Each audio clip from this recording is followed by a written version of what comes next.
다시 돌아와. 다시 돌아와. What does it mean? If you would notice, the word in red letter is DORAWA. Because today, on One Korean Word a Day, we're going to study about the word DORAWA. Let's start. Learn Korean one word at a time, only here at Dae-Hangul.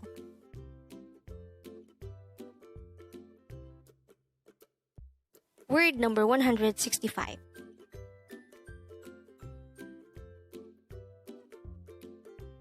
돌아와. 돌아와.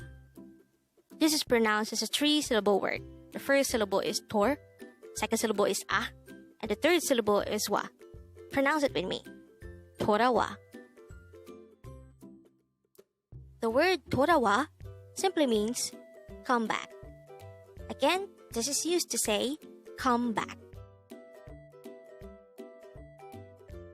How do we write 돌아와 in Hangul?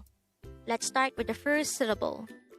To be able to write the syllable tor in Hangul, we need to draw first a dikit character, followed by an o character, followed by a real character.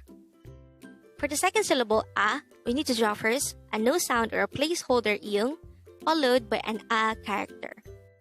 For the third syllable wa, we need to draw first a placeholder or no sound iyong, followed by the o character, followed by an a character. Please take note that the wa sound is formed from the combination of the o and a sound.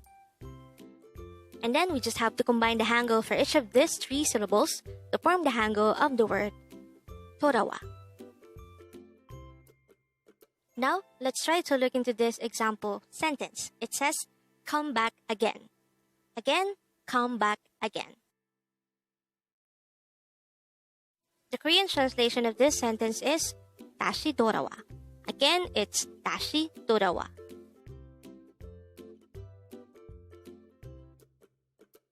The word 다시 means again.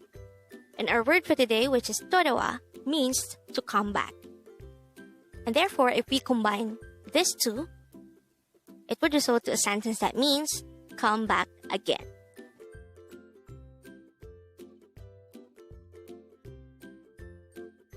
Therefore, looking back to this, which is shown at the start of the video, we already know by now that the meaning of the sentence or the expression 다시 돌아와 is simply come back again. And with that, you've just learned 돌아와.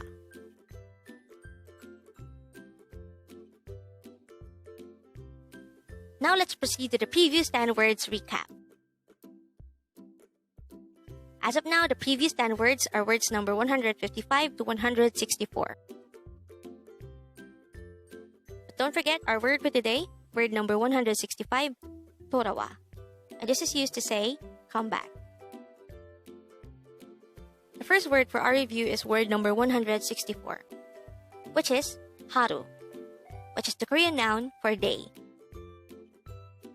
Word number 163 is pabo. This is an adjective which means dumb or full. Word number 162 is pyeol, and this is the Korean noun for star.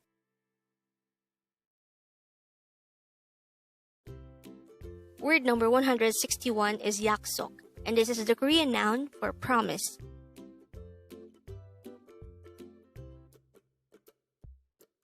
Word number 160 is 영원히. This is an adverb of time which means forever. Word number 159 is Hajima, and this is used as the conjunction but.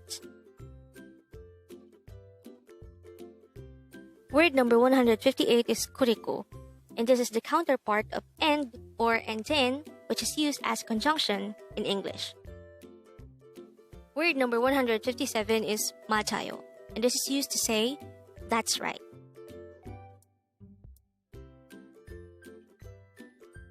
Word number 156 is 눈, and this is the Korean noun for an eye. And the last for our review is word number 155, 안 좋아요. And this is used to say, I don't like it or it's not good. Congrats!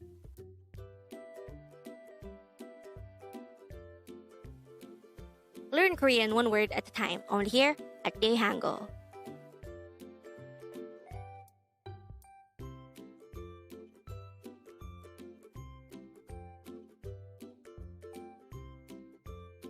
Thank you so much for watching. Don't forget to like this video and subscribe to this channel for more Korean words.